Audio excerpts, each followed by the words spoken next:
Ciencia presente. Ciencia presente. Bienvenidos a esta edición para algunos lectores de gestos y significados científicos. Las bases de la genética de la identidad. La tecnología del ADN tiene muchos usos prácticos, debido a que cada individuo tiene una secuencia de ADN única. Las muestras de ADN se pueden utilizar para la identificación.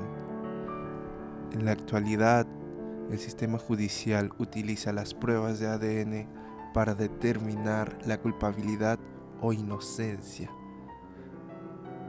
Véase el recuadro 23.1. Figura 23.1. Escaneo de retina Optivran para el ganado. El escaneo de retina se utiliza ahora para la identificación de ganado. Cortesía de Optivran Ltd. LS LLC, Fort Collins, Colorado.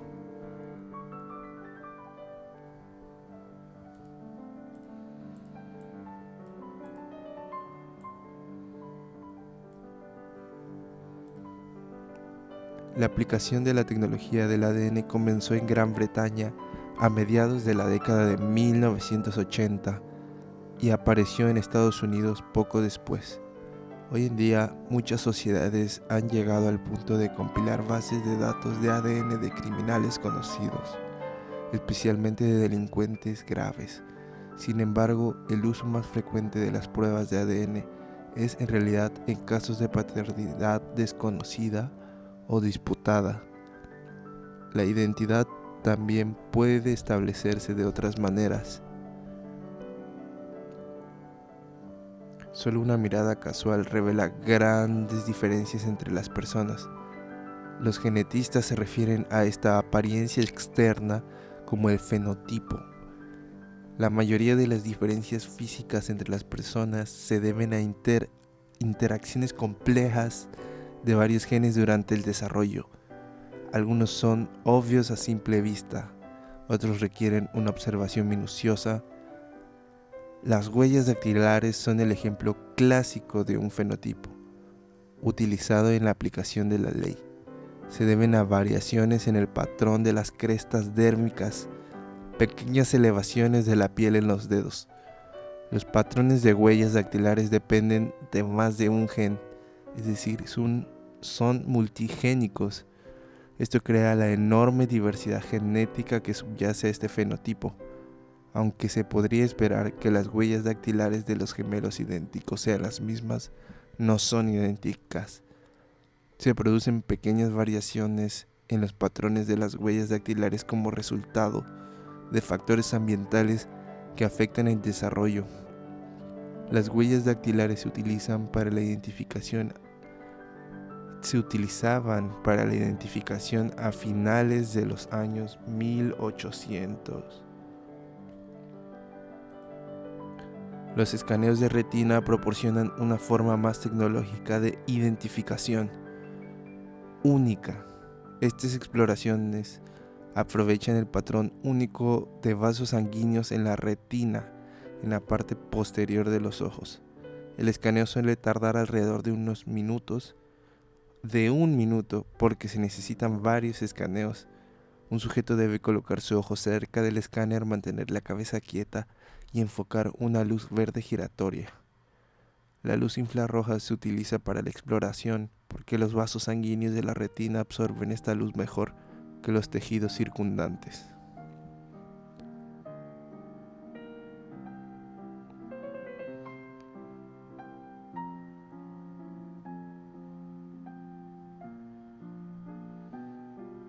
A continuación, se utiliza un algoritmo informático para convertir el escaneo en datos digitales.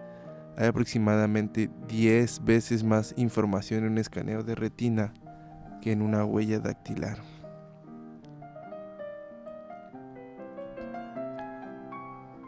Anteriormente, el escaneo de retina se utilizaba principalmente en situaciones de alta seguridad, por ejemplo, por la CIA, el FBI, la NSA y algunos sistemas penitenciarios. Sin embargo, ahora se está utilizando para la identificación de animales, como lo vimos en la figura 23.1. En la actualidad, Optibrand Corporation fabrica un escáner de mano para el ganado, especialmente para el ganado. La configuración incorpora un sello de hora, fecha y ubicación del sistema de posicionamiento global GPS. El sistema Optibrand puede identificar y rastrear animales individuales a lo largo de la cadena de procesamiento de alimentos. Esta capacidad es de especial importancia en el rastreo de cualquier animal sospechoso de estar expuesto a la enfermedad de las vacas locas.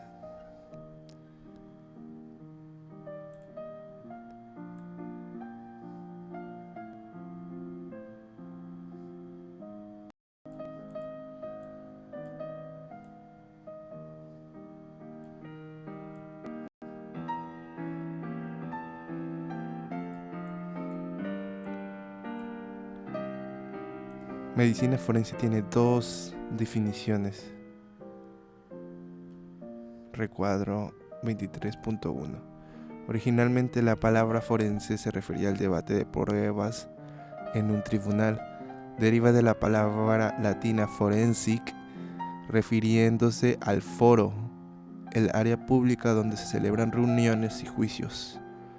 La ciencia forense o estudios forenses es el uso de la ciencia para recopilar pruebas. Aunque el término ciencia forense se utiliza con mayor frecuencia en relación con el derecho, también se utiliza en campos como la historia y la arqueología. Más recientemente, el término forense se ha utilizado para significar lo mismo que la ciencia forense. De hecho, muchos diccionarios ahora aceptan que la ciencia forense puede significar debatir pruebas o ciencia forense. Las huellas dactilares y el escaneo de la retina utilizan datos biológicos detallados para la identificación de seres humanos o animales individuales.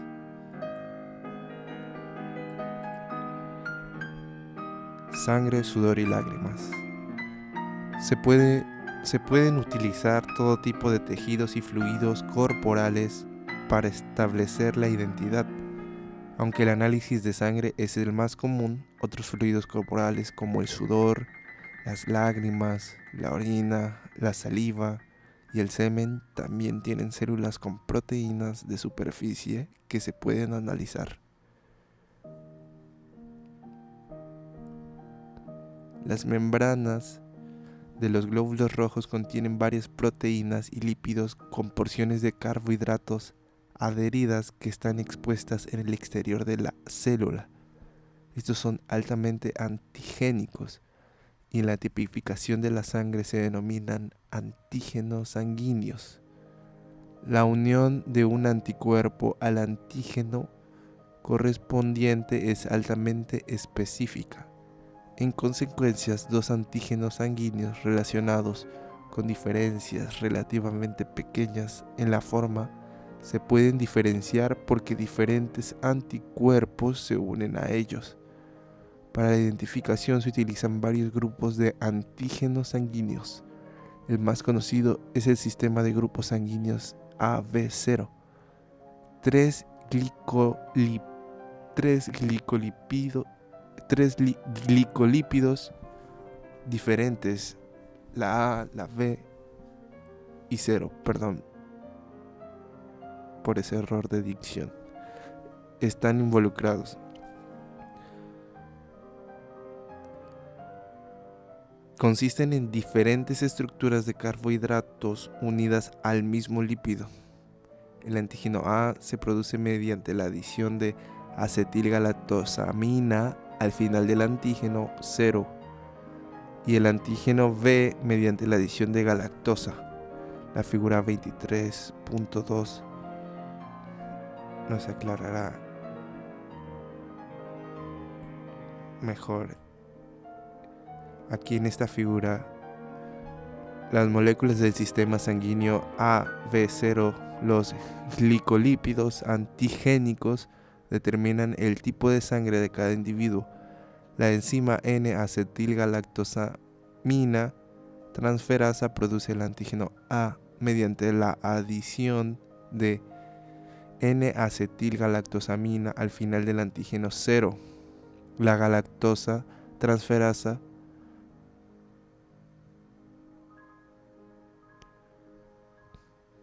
produce el antígeno A mediante la adición de N-acetilgalactosamina al final del antígeno 0. La galactosa transferasa produce el antígeno B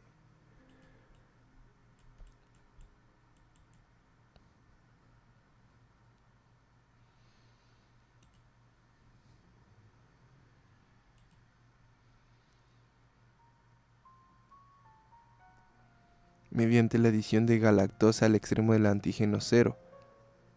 Las abreviaturas siguientes son NA-GAL, NA-GAL.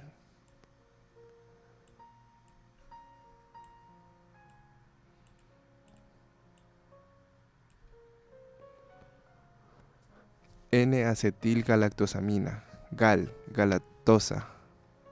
NAGLC, N-acetilglucosamina, FUC, fucosa. GLC, glucosa. GALFUC, NAGLC, GALGLC, antígen 0, proteína o lípido. GALFUC,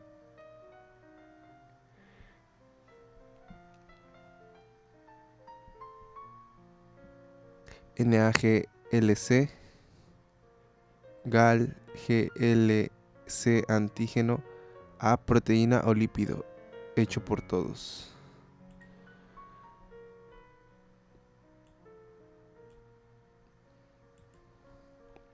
Los anticuerpos se producen contra los antígenos A y B, pero el antígeno 0 más corto es porque es poco antigénico e invoca poca producción de anticuerpos. Las enzimas estrechamente relacionadas que producen los antígenos A y B están codificados por diferentes alelos del mismo gen.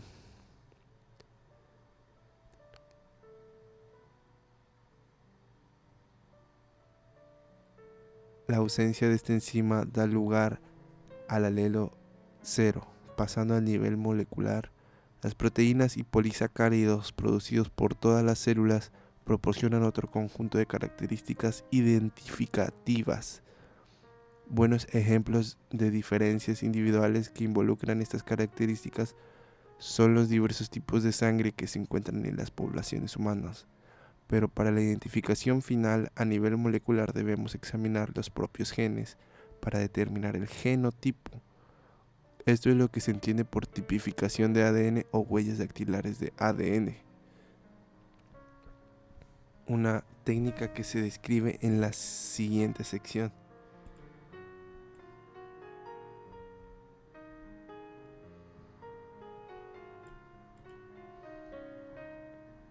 Tres alelos, el A, B y 0, están presentes en la población, debido a que todos tenemos dos copias de cada gen. Todos tenemos dos alelos para el sistema AB0. Pueden ser idénticos o diferentes en una persona determinada. Los alelos A y B son ambos dominantes, por lo tanto, si está presente un alelo A o B, ese antígeno se expresará. Tabla 23.1.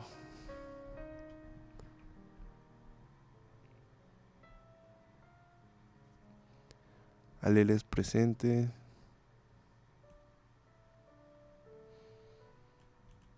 Tipo de sangre, antígenos expresados,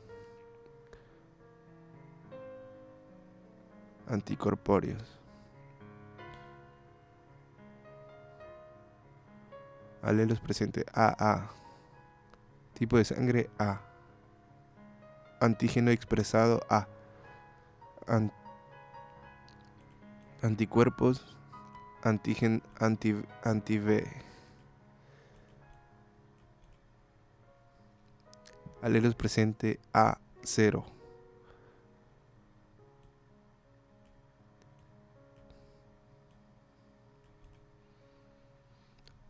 Tipo de sangre A. Antígenos expresados A. Anticuerpos anti-B. Alelos presentes BB. Tipo de sangre B. Antígenos expresado B. Anticuerpos anti-A. Alelos presentes B0. Tipo de sangre B. Antígenos expresados B. Anticuerpos anti-A. Alelos presentes AB. Tipo de sangre AB. Antígenos expresados A y B. Anticuerpos ninguno. Alelos presentes 00. Tipo de sangre 0. Antígenos expresados ninguno. Anticuerpos anti-A y anti-B. Una persona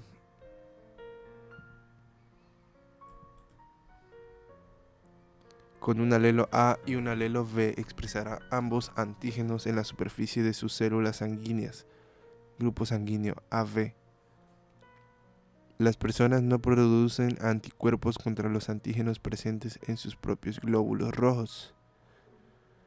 Cada individuo produce anticuerpos contra antígenos extraños, es decir, aquellos que están presentes solo en otros individuos. En consecuencia, las personas con sangre tipo A expresan anticuerpos contra el antígeno B, mientras que las que tienen sangre tipo B presentan anticuerpos contra el antígeno A. Las personas con sangre tipo 0 expresan anticuerpos contra los antígenos A y B, y las que tienen el tipo AB no tienen ninguno de los dos anticuerpos. Viendo la tabla 23.1. Si una persona se le administra sangre del tipo equivocado, los anticuerpos de esta persona hacen que las células sanguíneas extrañas se agrupen o aglutinen. Las personas con sangre tipo AB se consideran aceptores universales porque no reaccionan contra ningún tipo de sangre. Por el contrario, las personas de tipo O son donantes universales.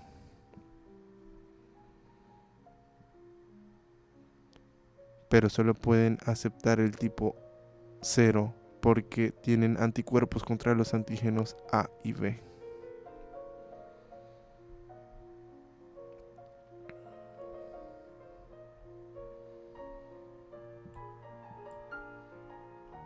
Debido a que los seres humanos son diploides, un niño puede pertenecer a un tipo de sangre diferente al de cualquiera de sus padres. Por ejemplo, una madre AO producirá un antígeno A y un padre B0 producirá el antígeno B. A pesar de esto, estos padres pueden tener un hijo tipo 0 porque el niño puede heredar el gen 0 en un cromosoma de la madre heterocigota y otro gen 0 del padre heterocigoto. Figura 23.3.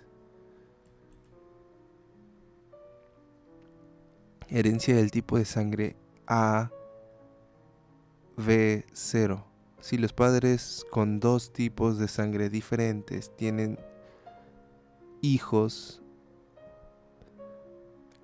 el gameto A0 y el gameto B0, pariente 1 y pariente 2, la descendencia puede diferir en el tipo de sangre de cualquiera de los padres. En este ejemplo, el padre 1 tiene los alelos para los antígenos de tipo 0 y A, y el padre 2, el pariente 2, tiene los alelos de los antígenos B y 0. El análisis mendeliano muestra que el niño podría tener el tipo AB, el tipo B, el tipo A o el tipo 0, es decir, todas las posibilidades.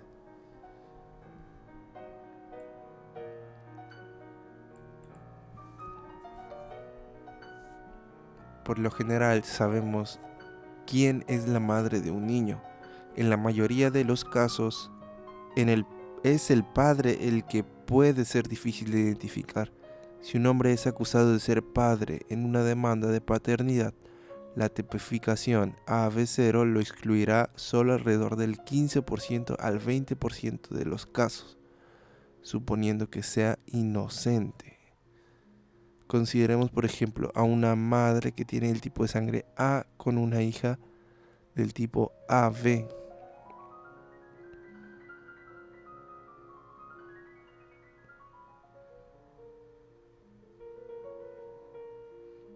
Sabemos que el padre debe de haber contribuido con el alelo B a la hija.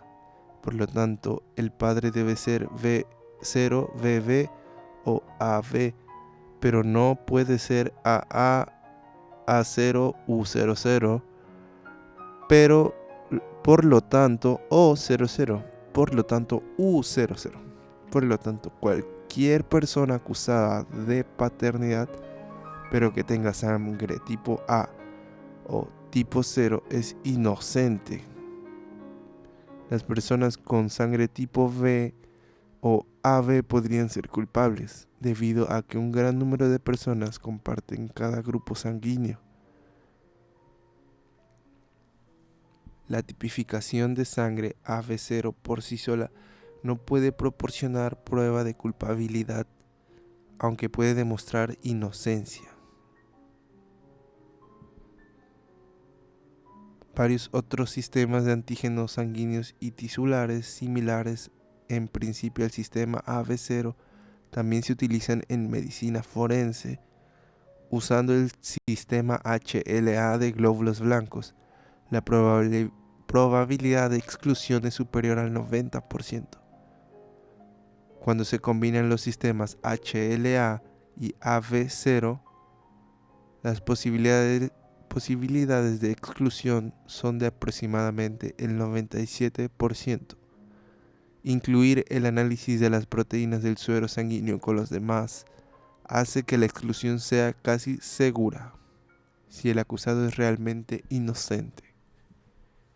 La siguiente fórmula se utiliza para determinar la probabilidad combinada P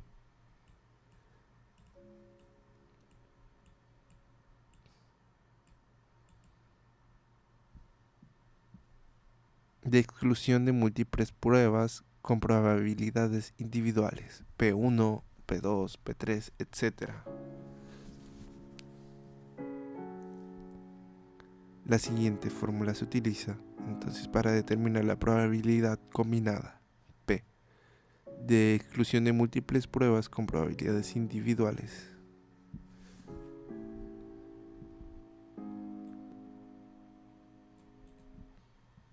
La tipificación de la sangre se basa en la identificación de los antígenos presentes en la superficie de las células sanguíneas. El sistema AB0 ampliamente utilizado consta de 3 alelos diferentes distribuidos entre la población humana.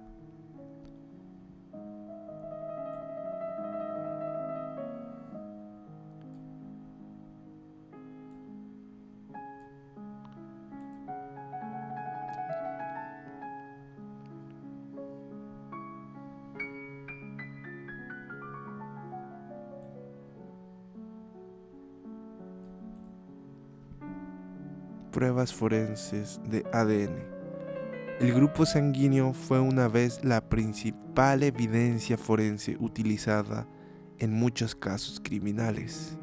Durante la década de 1980 se estableció el uso de ADN en medicina forense. Hoy en día, las pruebas de ADN se consideran superiores a prácticamente cualquier otro tipo de pruebas forenses para establecer la identidad. No hay dos individuos, excepto los gemelos idénticos, que tengan el mismo ADN. Durante el desarrollo de los gametos y la fertilización, los conjuntos de cromosomas individuales se distribuyen a la descendencia en tantas combinaciones posibles que es increíblemente improbable que dos individuos tengan el mismo ADN.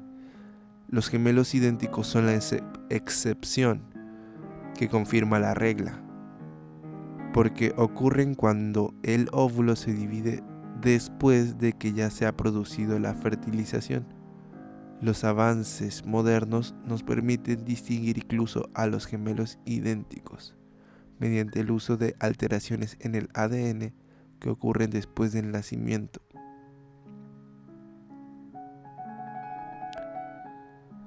Vea la siguiente discusión. Las pruebas de ADN por sí solas, sin pruebas que las respalden,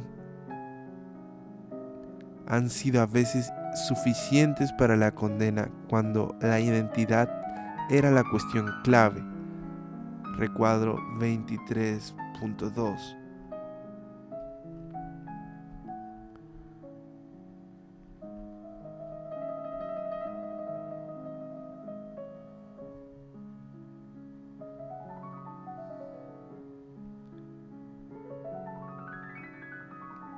Las pruebas de ADN son ahora casi siempre suficientes para la exoneración de individuos mal identificados que fueron condenados erróneamente por cometer un delito.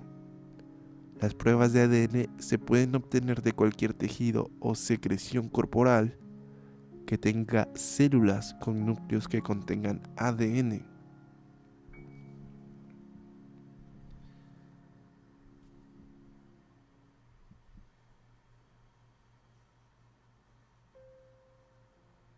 Las muestras de tejido tomadas de los sospechosos se comparan con las pruebas obtenidas en la escena del crimen. Se pueden utilizar varios tipos de análisis para determinar si el ADN encontrado en la escena de un crimen coincide con el del sospechoso o la víctima. La más extendida es la conocida como huella dactilar de ADN.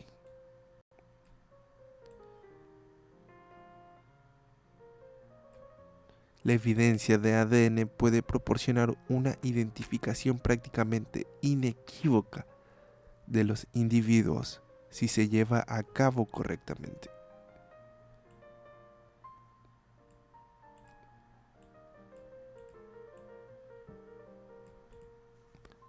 Cacatúa Heroica proporciona pruebas de ADN. En septiembre de 2002, un fascinante ejemplo de evidencia de ADN fue presentado a un jurado en Dallas, Texas. Un pájaro mascota picoteaba y arañaba a los intrusos mientras intentaba proteger a su dueño. La sangre encontrada en la escena del crimen aparentemente provino de una herida que el ave picoteó en la cabeza de uno de los sospechosos. El ave, una cacatúa de cresta blanca, medía 18 pulgadas de alto y tenía un pico lo suficientemente poderoso para romper las delgadas ramas de los árboles. Lamentablemente, los intrusos mataron tanto al ave como a su dueño. Tanto al dueño asesinado como al ave se les practicó una autopsia y se revisaron el pico y las garras del ave en busca de sangre y en busca de pruebas adicionales de ADN.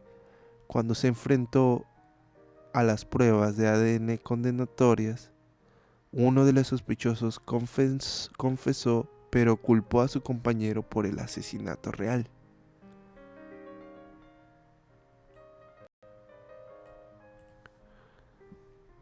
Huellas dactilares de ADN.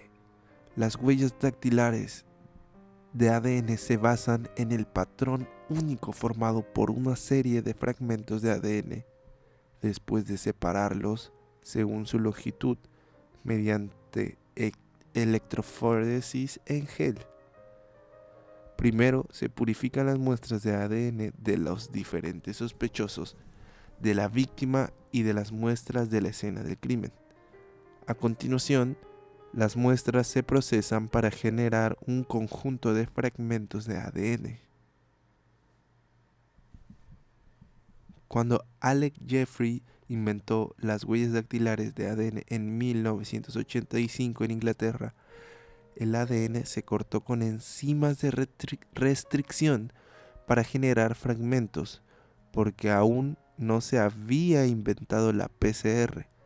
Además, las primeras huellas dactilares de ADN utilizaron radiactividad para marcar los fragmentos de ADN. Hoy en día, el ADN se prepara por PCR y se utilizan tintes fluorescentes para el etiquetado.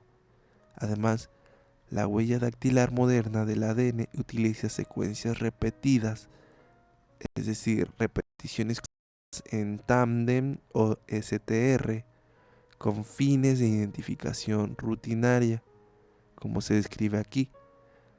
La reacción en cadena de la polimerasa PCR es un procedimiento para amplificar pequeñas cantidades de ADN. Los detalles de la PCR se discuten en el capítulo 4. Las primeras huellas dactilares de ADN utilizando enzimas de restricción requerían hebras de ADN relativamente largas. Sin embargo, la PCR no solo se puede usar en segmentos cortos de ADN, sino que también necesita cantidades mucho más pequeñas de ADN.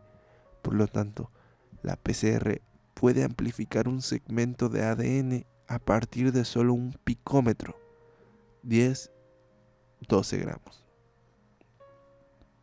A partir de un solo picogramo, 10 a 12. Aunque las cantidades de microgramos, de 10 a 6 o más, son mejores.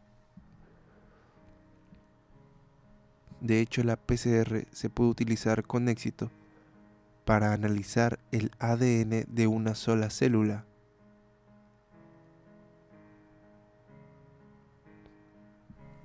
En la práctica actual, el análisis forense de ADN se realiza casi en su totalidad mediante la metodología basada en PCR.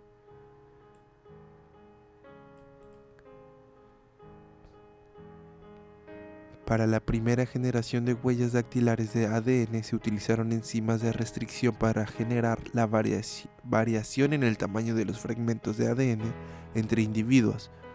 Las variaciones en la secuencia de bases del ADN de los sitios de reconocimiento de la enzima de restricción dan lugar a diferencias en el tamaño de los fragmentos. Tales diferencias de secuencias se denominan polimorfismos de longitud de fragmentos de restricción. RFLP. Hay que consultar el capítulo 3. Hay aproximadamente una diferencia en cada 1000 nucleótidos entre individuos no relacionados. Existen muchas enzimas de restricción diferentes con distintos sitios de reconocimiento. Y en la práctica se utilizan varias de estas enzimas en cada muestra de ADN. Incluso si las mutaciones han cambiado algunas bases de la secuencia objetivo alrededor del sitio de corte, por lo general hay suficiente similitud para que las ondas se unan. Todo el proceso requiere varias semanas para finalizar. Los pasos involucrados en la toma de huellas dactilares de ADN basada en la RFLP, es decir, las diferencias de secuencias, es decir, los polimorfismos de longitud de fragmentos de restricción, son los siguientes. La figura 23.4.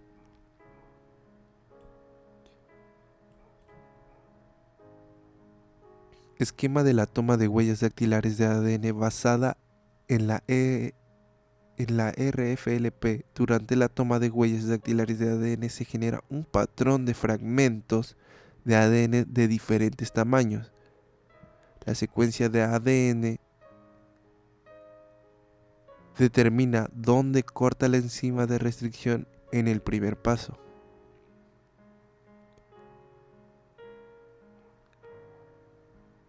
Por lo tanto, diferentes personas tendrán un patrón diferente de fragmentos para la misma enzima de restricción. Estas diferencias se pueden utilizar para identificar a las personas. Como podemos observar, con la enzima de restricción, los cortes se realizan en las áreas con una longitud definida. La extracción de ADN con los cortes realizados por la enzima de restricción. Posteriormente, se introducen a una electroforesis. En gel, vemos que los fragmentos con mayor longitud componen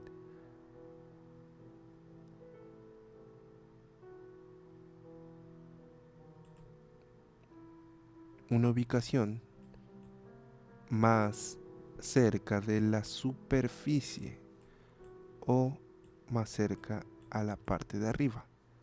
Aquí vemos el tamaño y la longitud de la A, y es la primera que aparece en el gel después de la electroforesis. La B vemos que es más pequeña que la C, por lo que el siguiente será la C, que ocupará el segundo puesto para posteriormente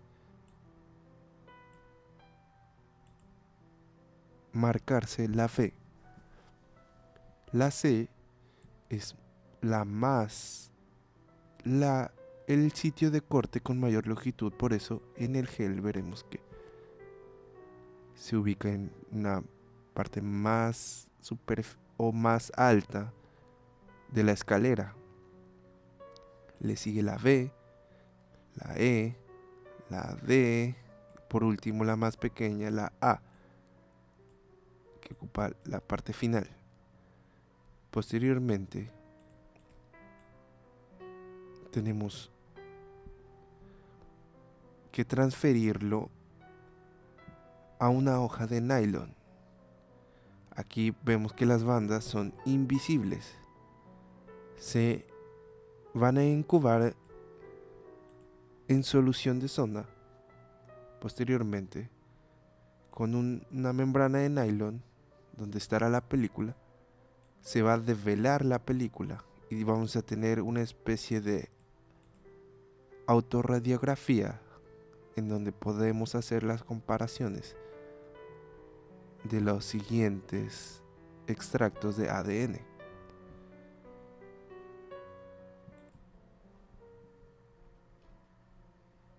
Los pasos involucrados en la toma de huellas dactilares basada en la RFLP pues son los siguientes. Como bien dije, el ADN se corta con una enzima de restricción.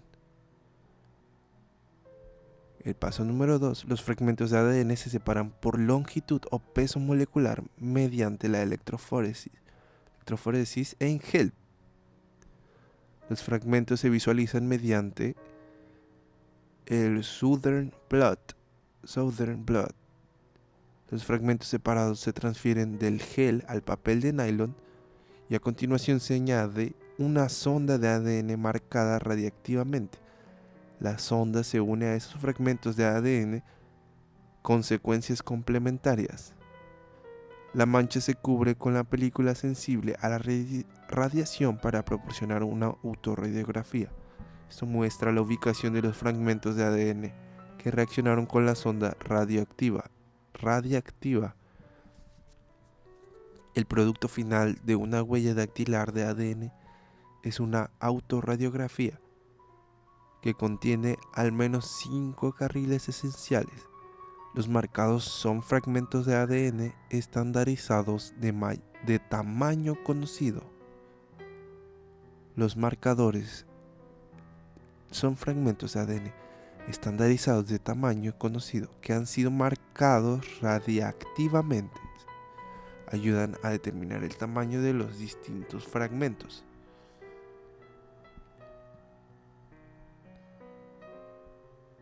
Aquí podemos ver una imagen real, la figura 23.5, la huella dactilar de ADN real que muestra que se encontró el patrón de fragmentos de ADN de la víctima, aquí representada con una V. Aquí podemos ver el patrón develado en la ropa del acusado, es decir, la camisa y los jeans. Aquí vemos el patrón de la camisa y los jeans, y si hacemos una comparación con los patrones de fragmentos de ADN de la víctima, vemos que tiene una similitud muy alta. Los dos primeros y los dos últimos carriles son los marcadores de tamaño estándar. Estos dos primeros carriles son los marcadores de tamaño estándar. Estos que están aquí también son los marcadores de tamaño estándar. Estos de aquí, los dos primeros de arriba, etiquetados, es decir, estos que están acá, como lambda, y una kilobase. Y vemos aquí la similitud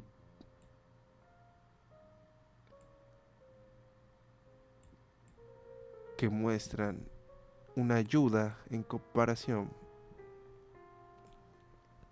El carril marcado como ETS es un control positivo que muestra que la técnica de huellas dactilares fue exitosa. El carril marcado con la letra D es el patrón de ADN del acusado.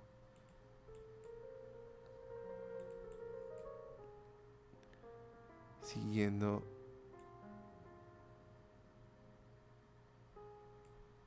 patrón de huella del acusado.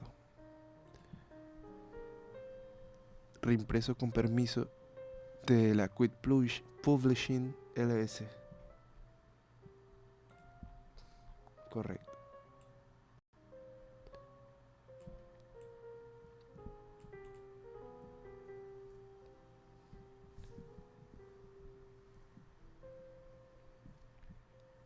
El control es el ADN de una fuente conocida por reaccionar de manera positiva y confiable a las ondas de ADN y muestra si la prueba ha funcionado como se esperaba. Los carriles experimentales tienen muestras de la víctima, el acusado y la escena del crimen. En este ejemplo, la sangre de la ropa del acusado se comparó con su propia sangre y la sangre de la víctima. El ADN de la ropa coincide con el de la víctima. Se han utilizado dos variantes de la identificación digital del ADN: sondaje de un solo locus, SLP, y sondaje de múltiples locus, MLP. El SLP, cada sonda es específica para un solo sitio, es decir, un solo locus en el genoma total. Debido a que los humanos son diploides, cada sonda SLP normalmente da lugar a dos bandas de cada persona, siempre que el locus elegido muestre una variación alélica sustancial. Las personas ocasionales serán homocigóticas y mostrarán una sola banda.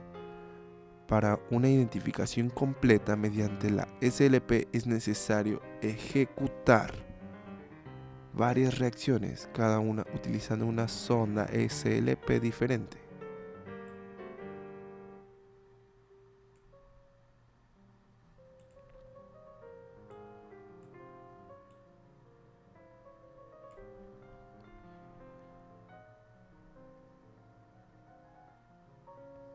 utilizando datos de la SLP.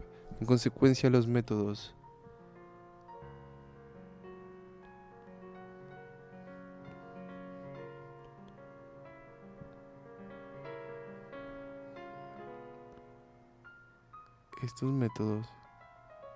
han sido desplazados en gran medida por el análisis SLP.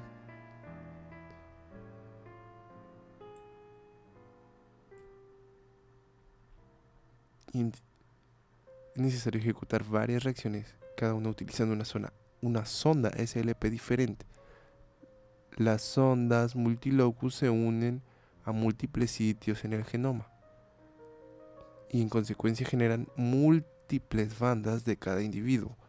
Debido a que no se sabe qué banda en particular proviene de qué locus en particular, la interpretación es difícil. Además, el análisis estadístico es poco práctico y los datos no pueden estandarizarse de forma fiable como referencia. En la práctica, las huellas dactilares generadas por la MLP,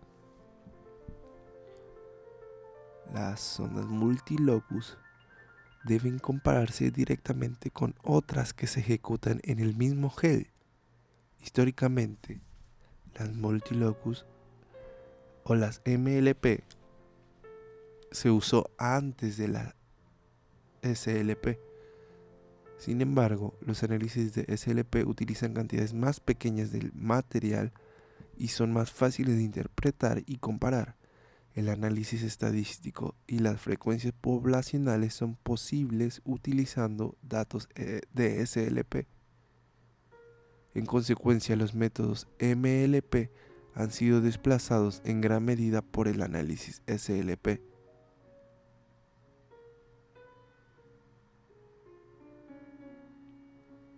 Además de preparar el ADN para la toma de huellas dactilares, la PCR se puede utilizar para generar segmentos de ADN para su comparación directa mediante secuenciación o hibridación de ADN. La PCR es especialmente útil para amplificar pequeñas regiones de ADN con una alta variabilidad de persona a persona.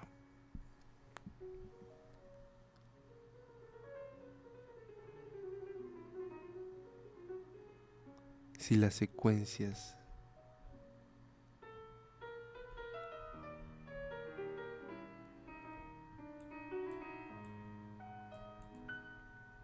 de dos muestras coinciden en varias regiones muy variables, probablemente sean de la misma persona. En este enfoque, el ADN de una muestra forense se amplifica mediante PCR y se compara con el ADN del sospechoso.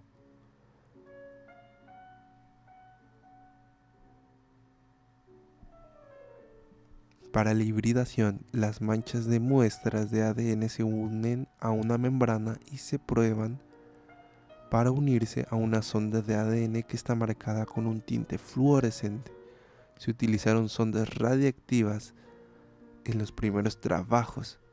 En tales manchas de puntos, la sonda se une o no se une, por lo que cualquier mancha es positiva o negativa. Figura 23.6. Las manchas de puntos para la identificación. PCR, más manchas de puntos para la identificación.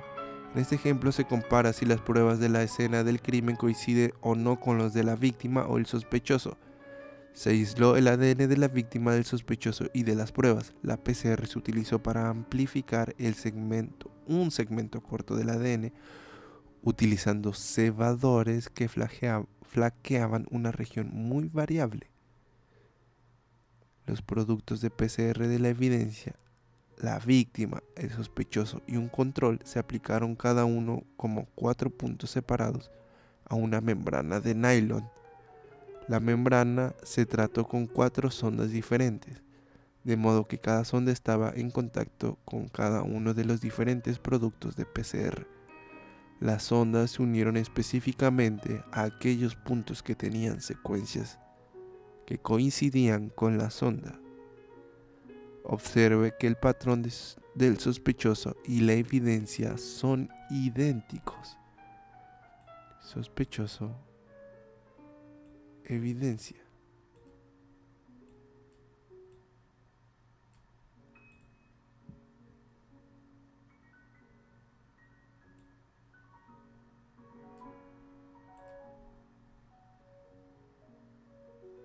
La membrana, como se había dicho, se trató con 4 sondas diferentes, de modo que cada sonda estaba en contacto por cada uno de los diferentes productos de la PCR.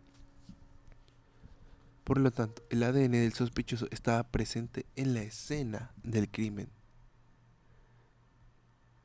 Son idénticos los marcajes 1, 3 de la evidencia, C del sospechoso.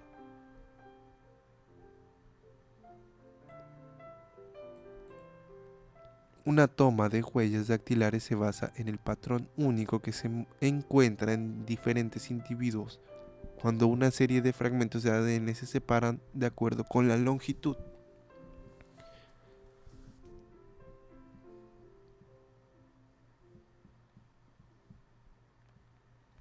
La reacción en cadena de la polimerasa, la PCR, se utiliza ahora para generar los fragmentos de ADN para la toma de huellas dactilares de ADN.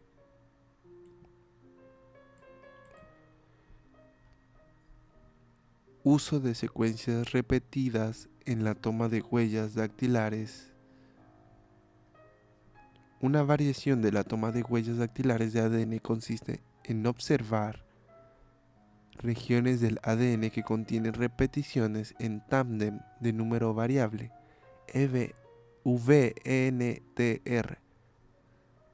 Como se discutió en el capítulo 8, esto significa que las secuencias de ADN se repiten varias veces y que diferentes personas tienen diferentes números de repeticiones.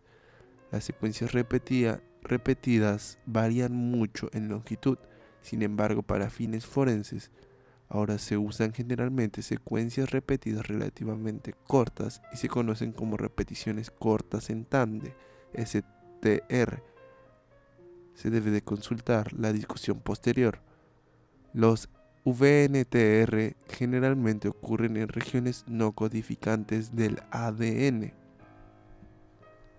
Por lo tanto, el uso de VNTR protege la privacidad en el sentido de que el ADN codificante de un individuo no se revela durante las investigaciones forenses. Originalmente, las enzimas de restricción se utilizaban para cortar el segmento de ADN que contenía el VNTR.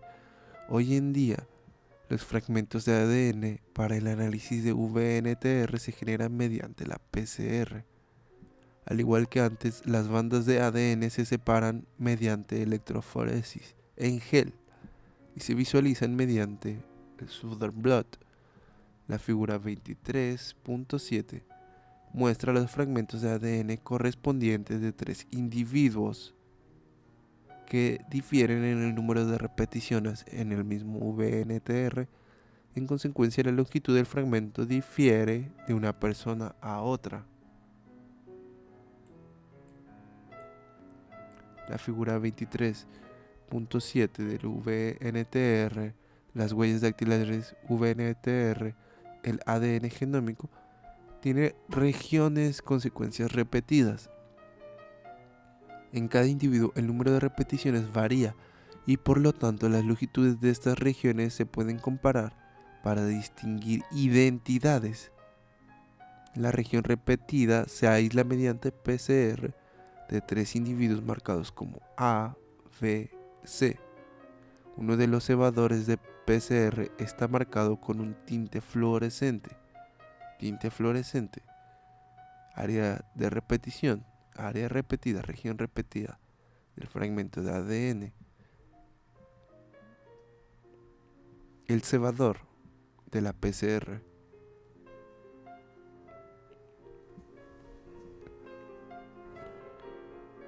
Los fragmentos se ejecutan en geles de agarosa para comparar las longitudes. Aquí tenemos el gel de agarosa, en donde se comparan las longitudes. Podemos observar que las regiones que tienen menos repeticiones ocupan el fondo del gel de agarosa después de la electroforesis. Aquí tenemos el fragmento de ADN-B, que contiene más repeticiones que el fragmento extraído de ADN-A posterior a la electroforesis.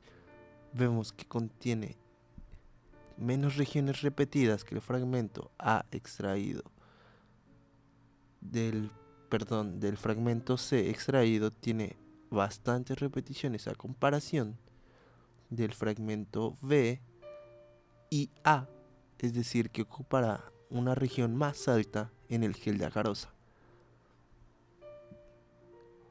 Les agradezco su paciencia y el haber asistido a este canal de YouTube.